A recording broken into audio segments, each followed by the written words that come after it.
أعوذ بالله من الشيطان الرجيم بسم الله الرحمن الرحيم الحمد لله رب العالمين والعاقبة للمتقين والصلاة والسلام على رسولنا سيد المرسلين وإمام المتقين وقائد المجاهدين وآله وأصحابه عليهم أجمعين ومن تبعهم بإحسان إلى يوم الدين أما بعد السلام عليكم ورحمة الله وبركاته.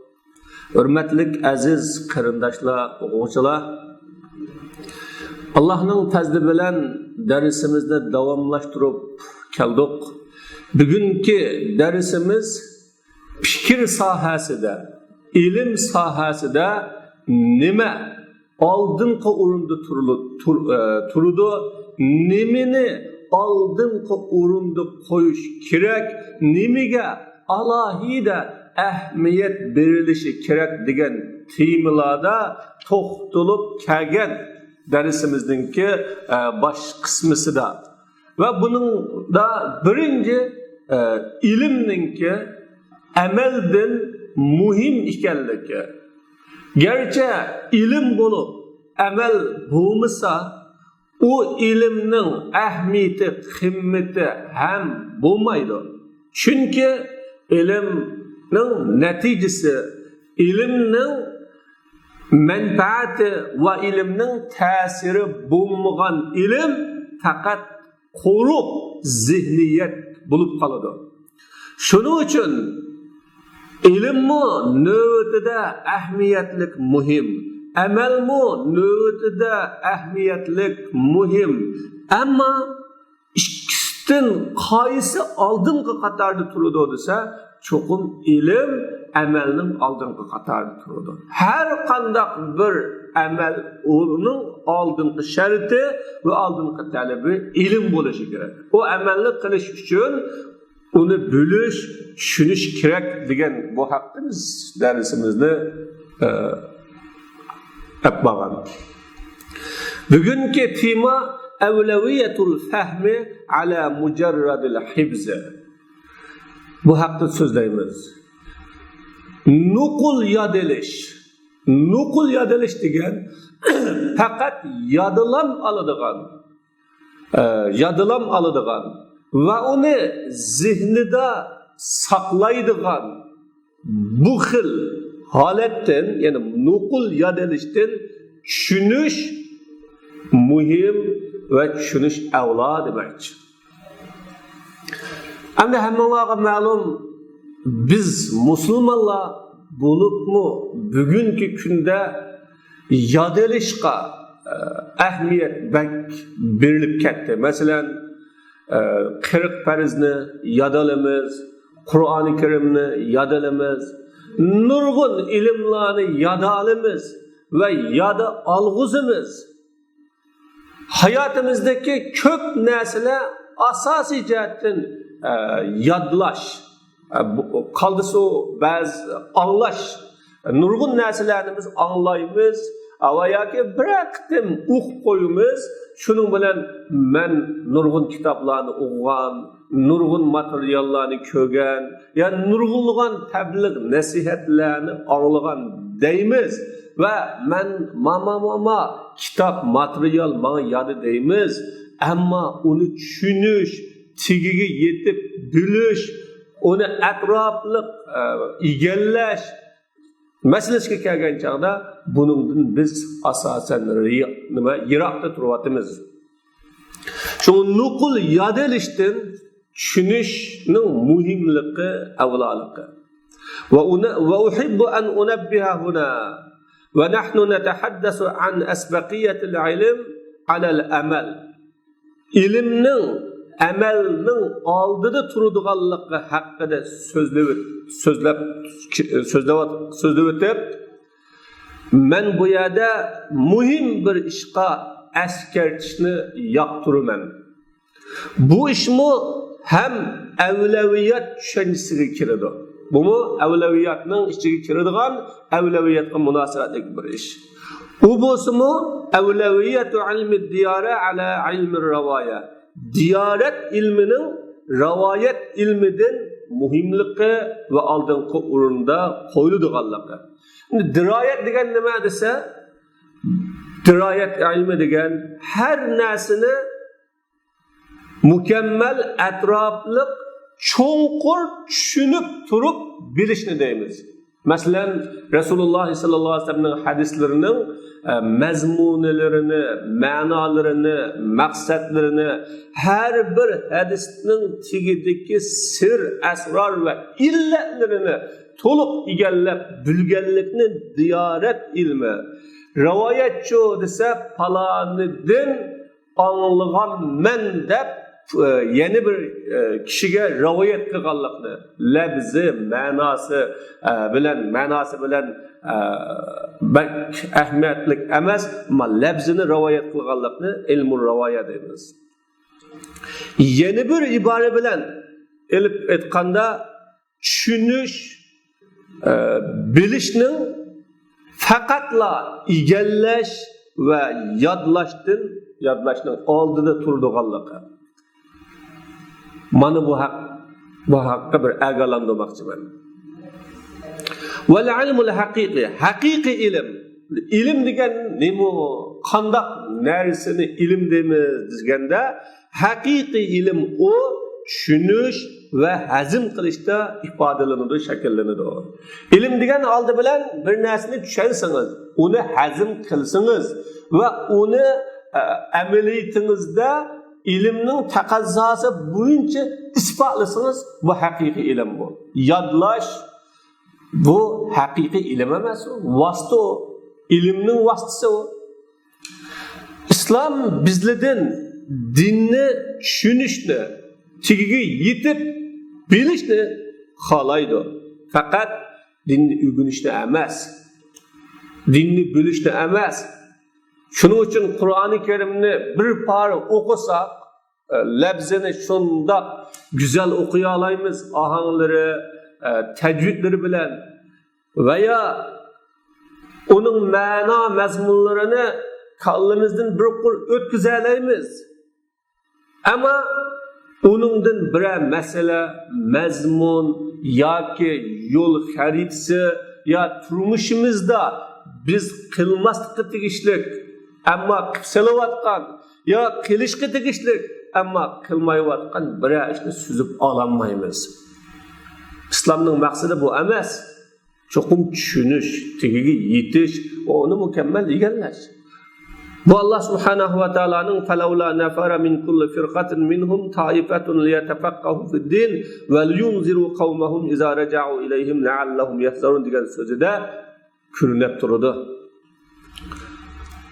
Nima uchun har bir bo'lib kishilardan, o musulmonlardan bir uchum kishilar dinni tushungili öz qavmini ular şu kişilerin qashig'i yenib kelgan chaqida agalandug'ili chiqmaydi deb Allah qo'ydi.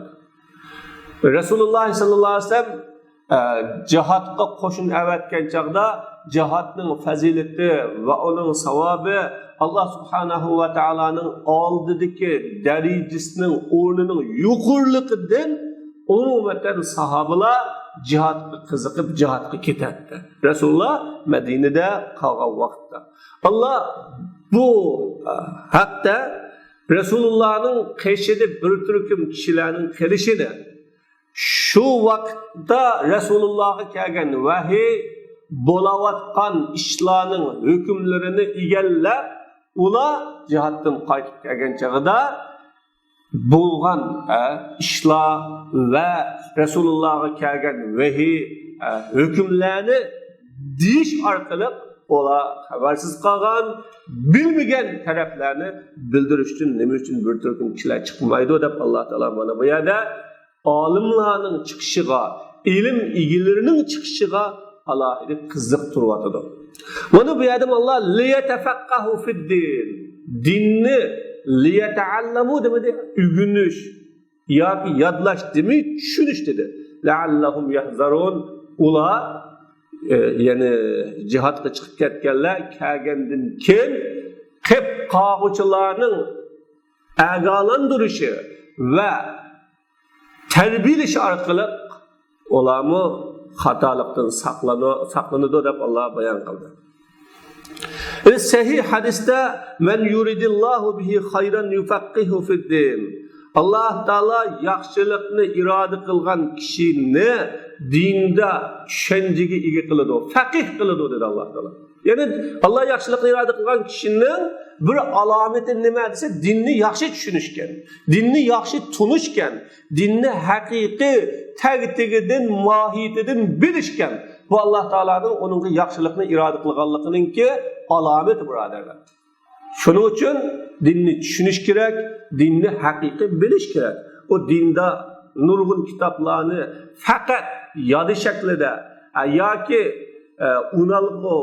unalg'iga o'xshash uni so'zlab beroladigan, ammo tigiga yetib uni haqiqiy bir hayotda tartiblab ma'namaydigan shaklda bilib olish, bu muhim fazilatli amal bo'lsa-mu, ammo eng muhim, eng fazilatli amal emas. Fiqh degan nima desa, ilmdan xos va cho'nqur bo'lgan bir narsa. Ilm am. Har qanday narsani bilishni ilm degili bo'ladi. Ammo fiqh bilimning asli maqsadi, ya'ni tushunish, bilish. Bu fiqh degan tushunish, inchga bilish. Shunlashda fiqhni Alloh subhanahu va taolo kafir munofiqlardan nafi qildi. Ularni qavmulloh yafqahun degan sifat bilan sifatlagan chaqira. Mana Alloh taolo kafirlarni bilmaydi demadi. Dunyoda nurg'un bilimlik, qobiliyatli kafirlar bor, ilmi bor, hatto olim deyiladi, mutaxassis deyiladi. Ammo ular ilmning natijasi bo'lgan haqiqiy ilm insonni yetkazmoqchi bo'lgan maqsadga ular o ilm bilan yetolmaganlik uchun Alloh subhanahu va taolo ularni la yafqahun demadi. Bo'lmasa hozir hammalar bilasizlar, bugungi kunda kafirlar mayli meditsina bo'lsin, mayli osmon jismlari, ya'ni astronomiya bo'lsin, her xil sohalarda en yuqori fallada bilimga ega. Ammo ularning olgan bilimi yetkazmoqchi bo'lgan maqsad Allohni tunish va koinotni yaratgan, dunyoni bu xil shaklda o'tirg'i chiqargan bir zotni tepishga ilib borolmaganlik uchun bu ilm bo'ldi, fiqh bo'lmadi. Shu Alloh subhanahu va taolo ularni fiqh deb yo'q deb so'kdi. Abu Hurayraning hadisida Muslimda kelgan annasu ma'adin, odamlar kon, oltin, kumushning konlariga o'xshash. Ularning jahiliyatdagi yaxshilari islomdagi yaxshilaridir agar ular islomni tushunsa dedi Rasululloh. Mana odamlarning bu farqlanadiganligini, o'xshamaydiganligini bayon qildi. Abu Musoning hadisida sahihaynda masalu ma ba'asani Allohu bihi min al-huda wal ilm kamasalil ghaysil kasir asaba ardan.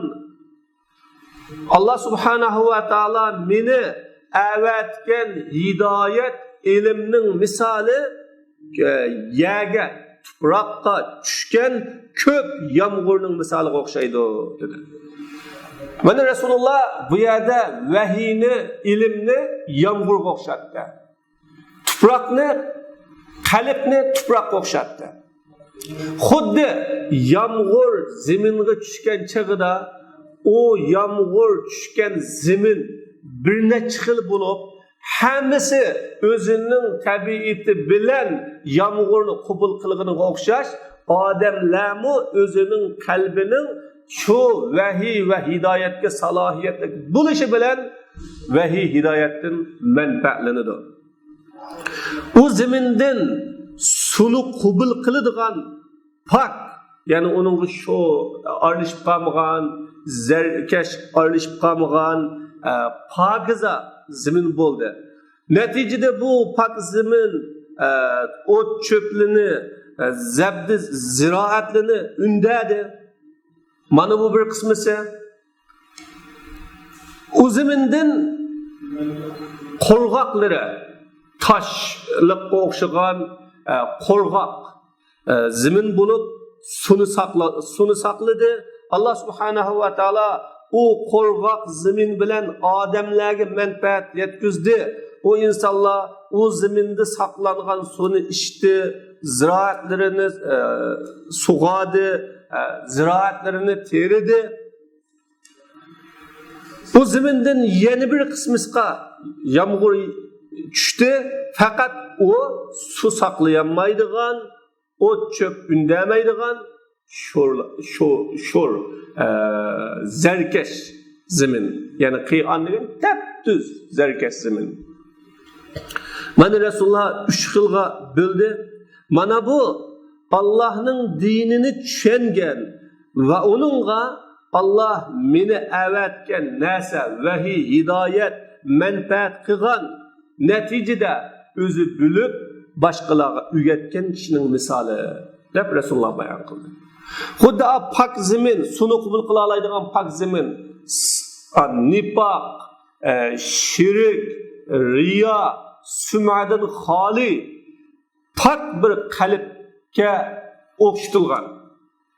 Pok qalbga vahiy kelgandan keyin u pok qalb vahiyni tushundi, vahiyni bildi, vahiyni tasdiqladi. Natijada pok zamindan o'chib ungunidek o odamda vahiy va hidoyatning talab taqozzolari bo'lgan amal, ish-harakat, axloqlar o'zining ifodasini tepishga boshladi. Yana birisi desa suni to'xtatib su saqlaydigan qo'rg'oq zaminlar. O suni saqladi, ammo suni bir narsa undamidi. Bu xuddi bir turkum odamlarning aqliga o'xshaydi,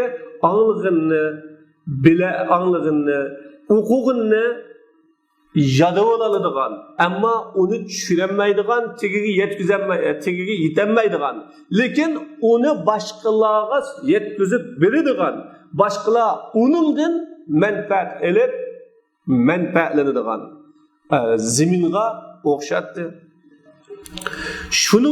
Shuningga beshini ko'tarmagan, men ining bilan avatilingan Allohning hidoyatini qabul qilmaganning kishining misoli suvni saqlayamaydigan, o't cho'pni undamaydigan shu besib ketgan zaminning misoliga o'xshaydi deb Rasululloh bu yerda xabar qildi. Mana hadis hidoyat ilmdan iborat, nubuvvat atkagan narsani ulib ketgan zaminni gullandiradigan yomg'irga o'xshatdi. Xuddi din ilmlari ulib ketgan qalblarni tirildigunidek shundaqla odamlarning bu ilmni elishida har xil tuproqlarga Payg'ambar alayhisolatu vasallam o'xshatdi. Mana eng yuqori qismdagi fa'alal asnab yuqori qismisi u bo'lsa-mu ilmni tushunadigan, ilm bilan manfaatlanadigan, ilmni o'g'itadigan. Bu suvni ichib, o su bilan manfaatlanib, o't cho'plarni undigan pok tuproqqa o'xshaydi. Oningdan tuvanroqi, ya'ni ikkinchi turi bo'lsa, yodlaydigan qalbi bor. Ammo o'tkir tushunchisi yo'q. O orqali ma'no hukmlarni oladigan mustahkam, komil aqlimi yo'q. Mana bu shunday kishilar. Ular ilmni yodlab oladi. Natijada ulardagi ilmga tashna bo'lgan, ehtiyojli bo'lgan o'quvchi keladi, manfaat berishga va manfaatlanishga loyiq o'quvchi keladi. Bu ilmni ulardan elib, o ilm bilan manfaatlanadi. Mana ular yetgan narsa bilan, yetkazgan narsa bilan, ilm bilan manfaat yetkazadiganlar. Mana bu qismisi bo'lsa, su urilishadigan, suni saqlaydigan, natijada o sudan ichadigan ziroatlarini sug'uradigan va teriydigan kishi kelgan qo'rg'oq zaminning o'rnidagi qismisi mana bu. Mana buningga mashhur hadisda ishorat qilingan naddarallohu imra'an sami'a maqalati fa wa'aha fa addaha kama sami'aha farubba hamil fikhin ghayr faqih va rubba hamil fikhin ila man huwa afqah minhu degan bu hadisda ishorat qilingan qismisi bu. Allah subhanahu va taolo mening so'zimni anglab uni yodlagan o sözni anlagandek yetkizgen kişinin yüzünü Allah yuruk kılavasın deb Resulullah bu yerde maqtadı. Yine özü faqih emas, fiqhini kötürep yurduq Allah'a. Özüdün faqihroq bo'lgan kishiga fiqhini kötürep yurduq Allah'a deb Resulullah bayon qildi. Özü faqih emas, ammo fiqhini kötürdigan, yani biladigan yodlaydigan ama onun mazmunini, ma'nisini ve maqsadini tigiga nima qilib cho'kib nima qilinmaydigan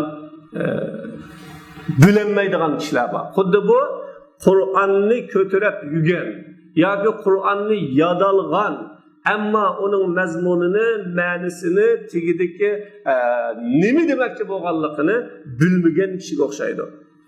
Yeni birisi fiqhini kötürüdügan, özümü düşünüdügan, özümü bilüdügan, ama özüdün bekrak düşünüdüganlarga yetkizip durduğan kişinin balıkını Resulullah sallallahu aleyhi ve sellem bu yerde bayan kıldı. Şuna adamlar okşaşamaz. Bazenler özüdeki kabiliyet, iktidardan faydalanmasa ama onu başkaları yetkizip verse ya ki ügütüp koysa başkalar onundan yaxşı faydalandı ve yaxşı onu özüge özleştirip o arkalık kişilerge menfaat yetkizdi. Üçüncü türü bular bolsa düşünmeydigan, yadlayamaydigan, ilim mi yok, amel mi yok bir kişiler. Mana bular sunumu qabul qilmaydigan va suni boshqasining manfaatlanishi uchun saqlamaydigan sho'rloq zaminga o'xshaydi bular. Ya o'zi tahi bu suni qabul qilmaydi yoki boshqalar uchun tahi saqlamaydi. Xuddi sho'rloq zaminga o'xshash, bu yerdan hech nima unmaydi, manfaat chiqmaydi. Mana bundaq bir odamlar. Demek Resulullah hadis orqali insanlarni hadistin yani din vahiyden faydalanışda 3 xilga bo'lyapti. Bir qismlari vahiyni tushunadi, biladi, onunga amal qiladi. Yeni bir qismlari vahiyni tushunmaydi, bilmaydi, ammo yodlaqliq. Ammo uni esida ching saqlaqliq. Yani naql qilib turdi xolos ve özüdün başkalarına ötkizip durdu xalas. Üçüncü bir kısmısı ola bunundan faydalanmaydiganlar. Bununga ehmiyet vermeydiganlar. İlim bilen şugullanmaydiganlar. İlimge köngül bilmeydiganlar. Xuddi zeminin tabiatiga o'xshash. Mana bu yerdagi hadis eng maqtagan, madhiylagan ve alohida ahmiyet belgini kim dese onu qabul qilgan neticede onundan menfaatlanib turib o't cho'pni undagan zaminga o'xshash vahiyni, hidoyatni, nurni qabul qilgan va uni yaxshi tushungan, yaxshi egallagan va uning neticesida o'zining amaliy hayotida onun neticesi ve onun ameliy ifadesi ko'rangan ve başkalarga hem onu ügetken, çağırgan ve davet qilganlar. Yani bilgenge amal qilganlar. Tushunganni o'zining hayotiga tatbiq qilganlar. Mana bu qismida Rasululloh eng maqtadi. Mana bu hadis odamlarning Allah subhanahu va taoloning oldida, Resulünün aldığı derecesinin yukarısı ula tushunadigan, biladiganlar ekanligi, ulardan yadaganlar ekanligiga dalolat qildi. Eng yuqori kishi tushungan va bilganlar. Uningdan keyin yadaganlar. Ve min huna kana fazlu diraya ala riwaya. Bu noktadan dirayetning fazilati rivoyatdan ortiq bo'ldi va fuqaholarning fazilati huffazlardan ortiq bo'ldi shu nuqtadan. Ummatning eng yaxshi davrida, ya'ni tunji 3 asrda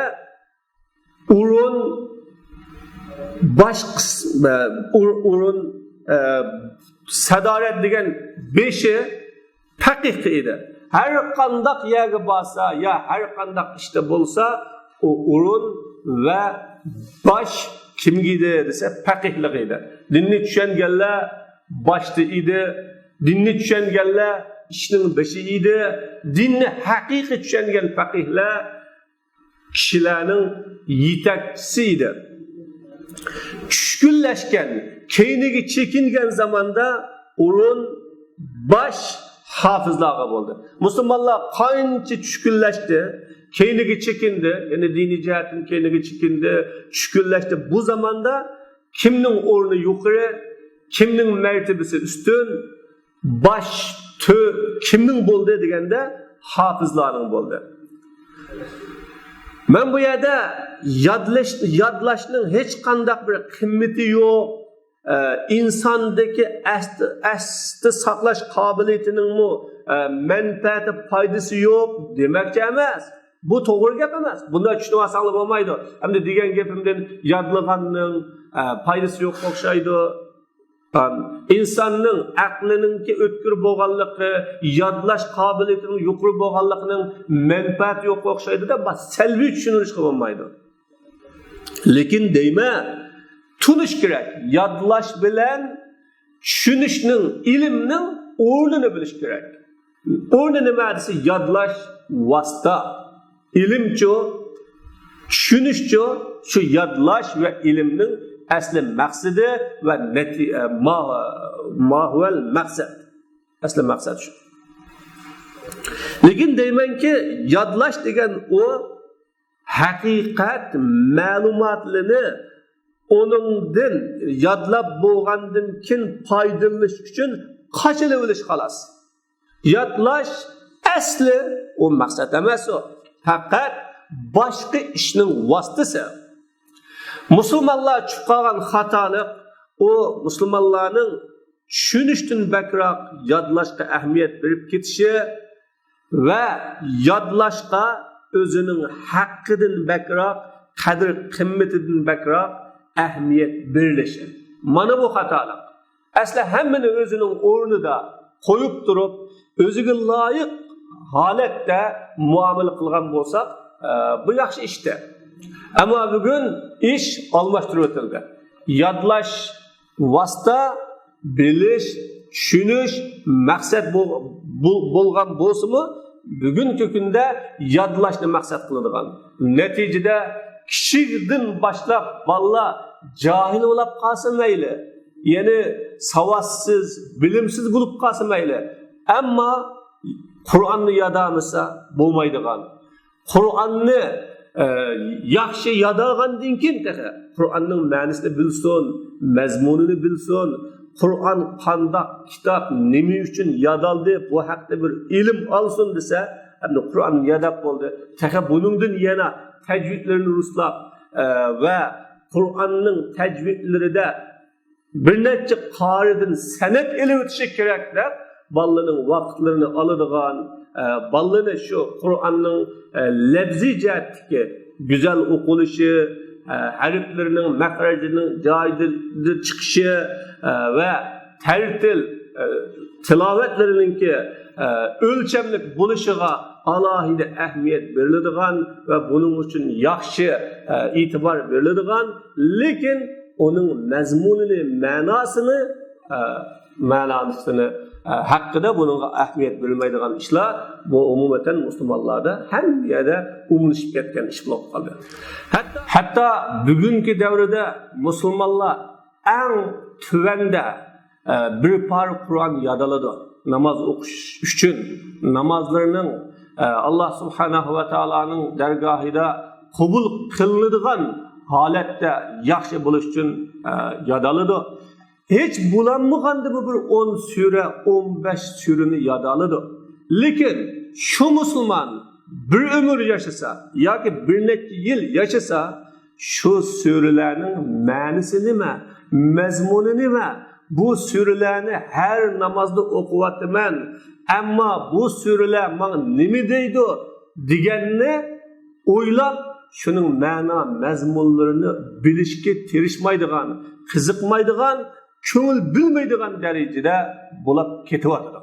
Mana bu musulmonlarda asli ahamiyat berishga tegishlik, ko'ngil bilishga tegishlik ishlarning ko'ngil bilinmayotganligi. Ammo haqiqatan ko'ngil bilmasa bo'ladigan yoki ko'ngil bilishga tegishlik, lekin eng yuqori saviyada ko'ngil bilmasa bo'ladigan ishlarga bütün ijtihadi tirishchanlikdan ko'ngil bilyotadigan mana bu ishlar o'tirg'i chiqyotadi. Buning natijasida musulmonlarning orasidagi chechilan bo'lib bo'linish va musulmonlarning ichidagi ishlarning qalaymoqan bo'lishi shakllanyotadi. Shunlashqa biz Qur'oni Karimni yadag'anlarni hurmatlash, cho'ng bilishda oshiruvchi topamiz.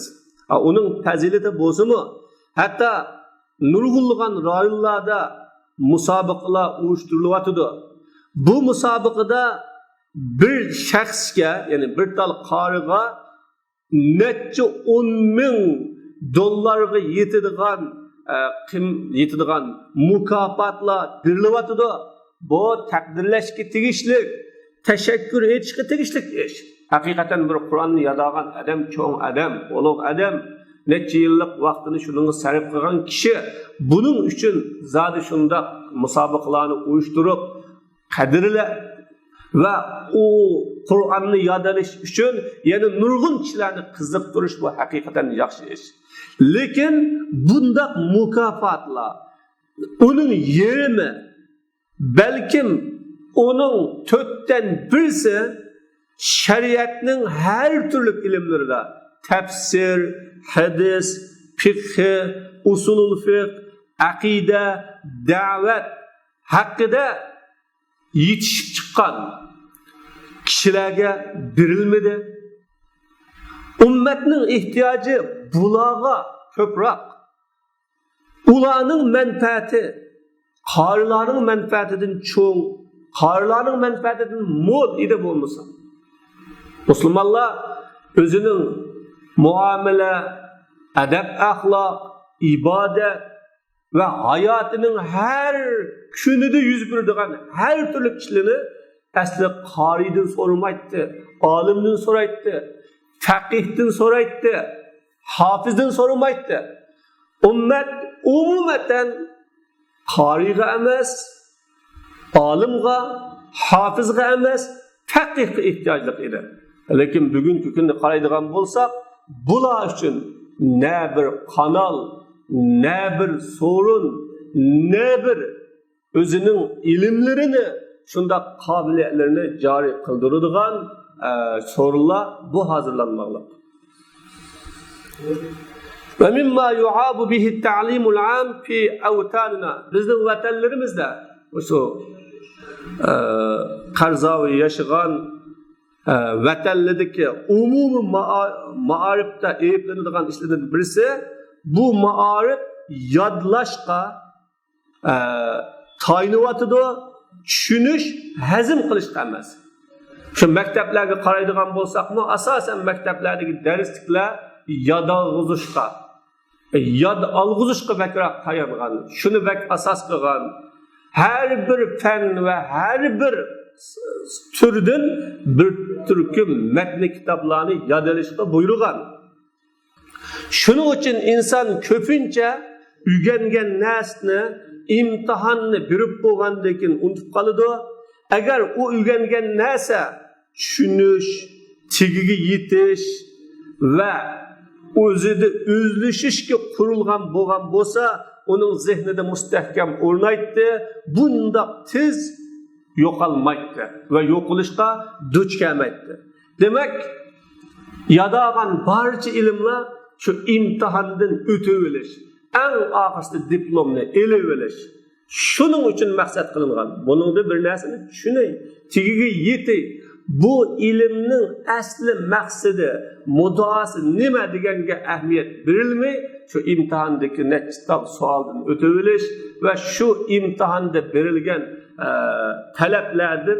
talablardan axloq o'tib olish. Shu maqsad qilingan bo'lg'achqa, yadog'ini unutib qolgan, bilgini maktabning ichida qolib qolgan, ammo u hayotini unasa, uning bilan birga bo'lmagan.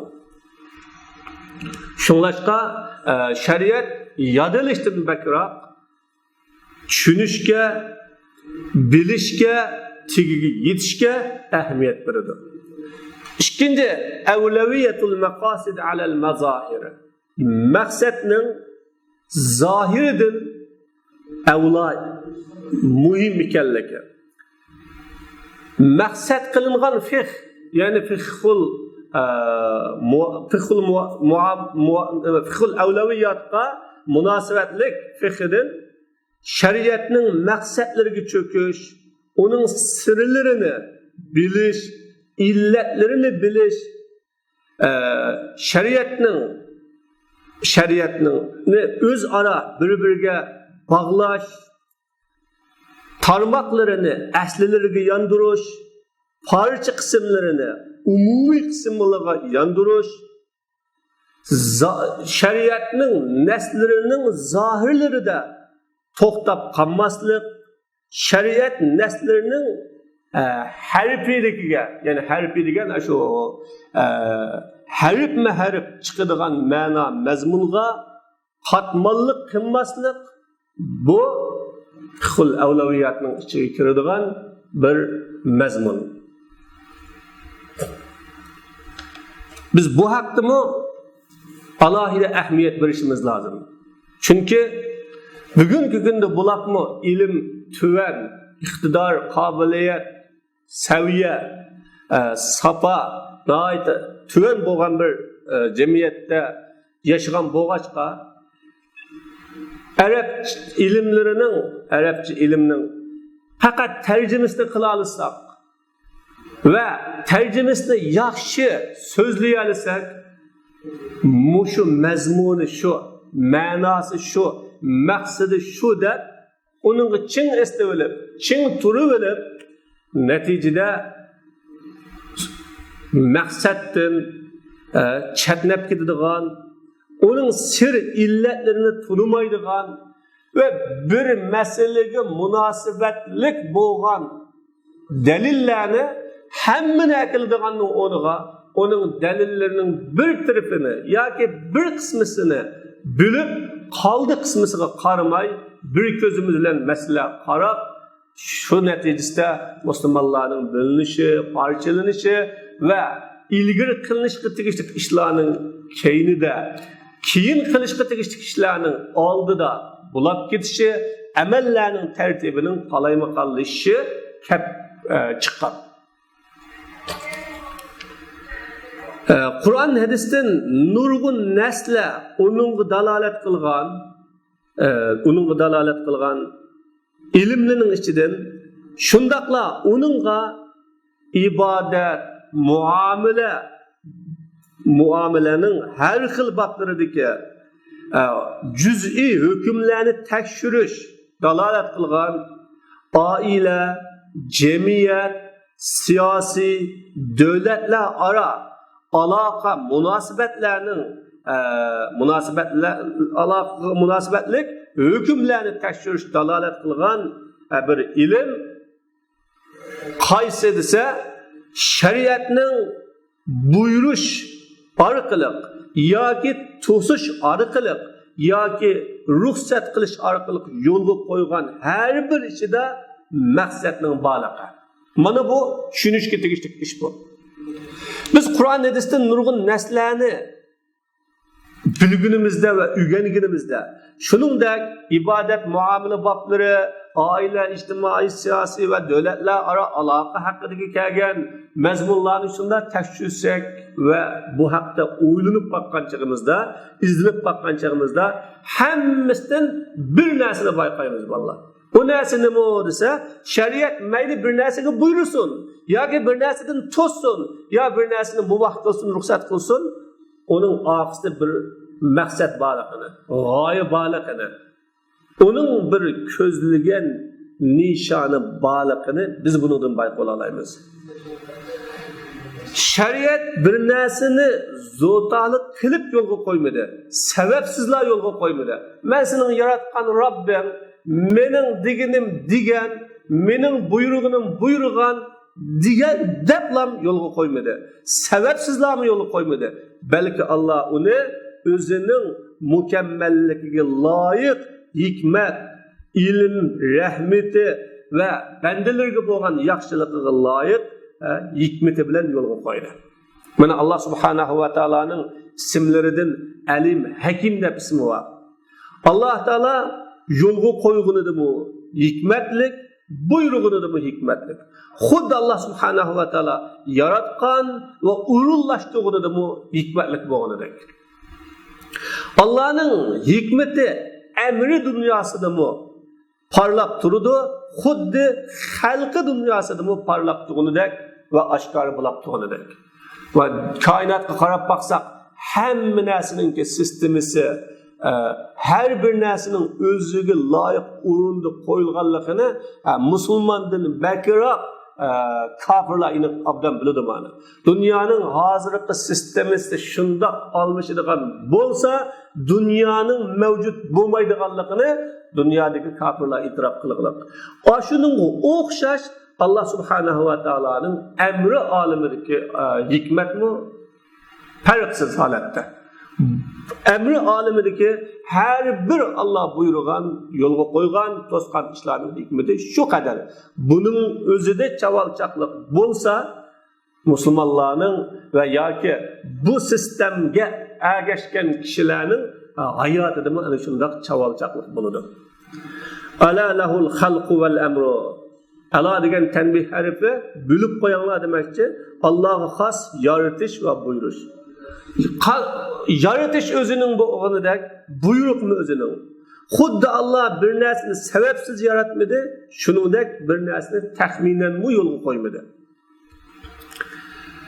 Akıl ilgileri Allah yaratkan mahlukatlıda Rabbana ma halakta haza batila subhanak.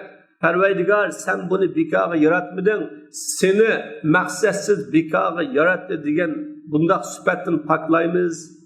Diginidek bizim Allah Teala'nın şeriatı hakkında Perverdigarımız bunu sen fakat bir hikmet üçün yolga koydun ya hikmet bilen yolga koydun deymiz. Dini ilim bilen meşgul bolganlarının köpünçünün akıtı. Ola yüzüge çıkıverip çoğunkur tigige düşmedi. Çünkü ola bu dini ilimde üzüşke layakatlık bulanmadı, tigige çökeşke layakatlık bulanmadı, onun onca marcanlarını ilişkin layakatlık bulanmadı. Yani bugünkü gündeki mesele nerede dese, o'sha musulmonlarga mayli yetkizayotganlar bo'lsin, mayli yezayotganlar bo'lsin, mayli o'qituvchilik qilish yo'li bilan o'qitayotganlar bo'lsin, umuman o'sha dinning sohasida ketayotganlarning ishi ularning din ishida ya'ni iqtidorsizligi, qobiliyatsizligi va ilmining tuvalligi.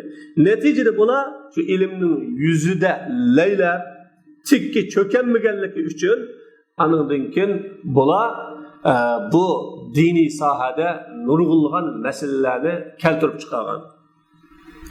Bularni zahirisi yani neslin zahiri meşgul kıldı sir maksatlarıdır.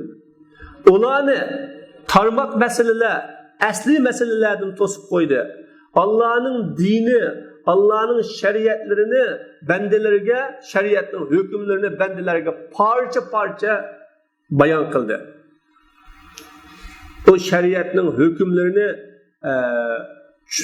bir cug'lug'ichi omil cug'layanmaydigandek, hammani bir-birisi bilan munosibatsizlik, bir-birisi bilan aloqasi yo'qidek bayon qilib qo'ydi. Xuddi o'qitishning yezishning da'vat qilishga, da'vatning yeni bir sohasiga munosabati yo'qligidek, xuddi balkim bir-biriga zidligidek, balkim u yeni birsini inkor qiladiganligidek holatda o'tirg'i chiqadi va yetkazildi. Bu nima desa, umumatan o'sha diniy sohada diniy ilm bilan shug'ullanganlarningki ilmining tuvan, iqtidorining, qobiliyatining, safosining ojiz ekanligidir. Ve bu şeriat hükümleri bir sebepke bağlanmaydigandek, neticede şeriat uluning tili, kalimi bilen xuddi kishilarning menfaatini reallikka chiqarishdan ojiz keladigandek oshkor bo'lib qoldi. Kamchilik shariatda emas, faqat shu shariatni tushunib olganlarning zihnida va hükümlerini bir-birisinden hükümlerinin arasındaki münasebetini bir-birisinden üzüp atkanlardı. Ve ola iki beraber meselenin oturusunu farklandırışke ehemmiyet vermedi. Xilmi-xil boğan meselelerini birleştirişke ehemmiyet vermedi. Bu halda bunda şeriat bunda kemigen bunu muhakkik ulamalar, yani tekşürgüçü, çoğunkur, yetişken ulamalar bayan kılgınıdek bu şeriatlarının aradaki birbirini bağlap tutkan münasebetlerini üzüp iki okşaş meselenin arasını ayrışka parva kılmay, yani bu yerde motosaviyen degen biri tosulgan, yeni biri buyurulgan. Okşaş bir mesele. Bir yerde tosulgan, bir yerde buyurulgan. Ama tosulgan tarafıyla buyurulgan tarafı okşaş. Bunu tercih kılış tarafı var mı? Qaysi tarafını, tosulgan tarafını tercih kılamtımız, ya ki buyurulgan tarafını tercih kılamtımız. Bu meselenin ayrışkı parva kılmay, birden tosulgan tarafını, birden buyurulgan tarafını hemini okşaş. Oturup koyup, ayada tosup diken, meyada buyurup diken, kasını kılımız dese, hem de tosulgan tarafta, toskununu mu kıp koyla, buyurulgununu mu kıp koyla digendek, munda hal bilen Müslümanlarını yetekçilik kılıp, bunun arasında farklandığımı meseleni şu kadar astın üstün kılıvattı. Ve kesiren ma addet hazihil harfiyetu zahiriye, köpünce bu harif kelam tayini oladigan zahiriçilik Allah subhanahu wa ta'ala keng yo'lga qo'ygan doirini cheklab qo'yishga va shariat osonlashtirgan ishlarni qiyinlashtirishga,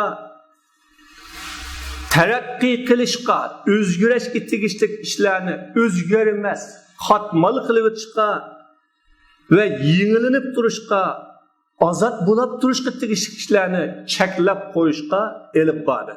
Şunca keng sahalarını, xuddi onunda hiç kandak bir kengürçülük yoktu ki deklam çöndügen, şeriat kolaylaştırgan, asallaştırgan taraflarını kıyınlaştırıp, təsirləştirip, onun sırtığı çıkan havan imandan ağırlık tutuğandek, dinden çıktıdığandek, musulmandaçılıktan kapkalıdığandek halette oturuğu çıkardı. Mana bu nemeden dese, şeriatның maksatlarını ve şeriatның bir meselede kelgen delillerini etraflık egellemegenliki ve hükümlerinin birbirine boğan münasebeti, alakası ve birbirine boğan bağlanışlarını hakikat tepip çıkıp düşündüğümügenliki sebepten bu çavalçaklık ve bu xil parçalanış oturuğa çıktı. Müslümanlar neticede bir meselede ma haqda mundaq hadis bor desa, ya boyada mundaq hadis bor degan natijada to'solg'an bilan buyruğunun o'ttirishda farqni ayırayolmay hammasi o'zining bilginiga amal qilish orqali necha parcha bo'lib ketgan. Va oxiru da'vana alhamdulillahi robbil alamin. Rahmatga rahman rahim.